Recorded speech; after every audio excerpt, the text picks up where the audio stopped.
Setry ny sosialy ndray kosa ary olona tsy latsaky ny roanjato isa ahitana zokiolona avy amin'ny foyer de vie eny Tanimora ary marary manaraka fitsaboana avy amina hôpitaly lehibe eto Andrenivohitra no notoloran-dramatoa Véronique Nicole Radgerson fanampiana toy ny bodofotsy, ny ronono ary ny siramamy entina indrindra hanampiana azy ireo anatin'ny andavanandrom-piainana moa izany fanampiana izany.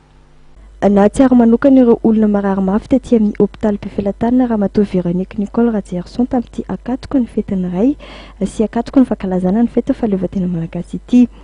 Izy izay nitsidika sy nitondra teny fankahirezana ary nanolotra bodofotsy, ronono ary siramamy ho an'ireo marary.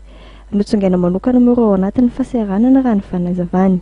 Fetiny iray izay ho avy rapitso sy ny fetiny Asaramanitra ary ny fahatsapana fa ireo marary izay tena sahirana araka ny hitantsika teo dia tena tsy misy na bodofotsy orakofany ary nefa ny andro mangatsiaka dia izay no nahatonga ny tenanay izany nijery manokana ireo marary ireo. Ny aloha izao fitsidiany izao dia nandalo teny amin'ny foyer de vie Tanimora ihany koa ny tenany ary nizana fanomezana ho an'ireo zokiolona.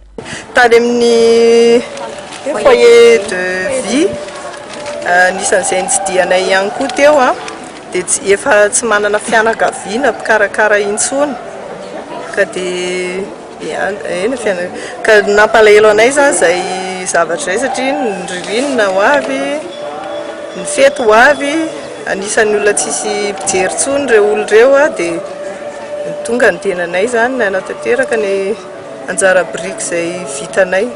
Tsy diso anjara ihany koa ny teneneviny hôpitaly Gérard-Pifiloha tamin'ity androany ity.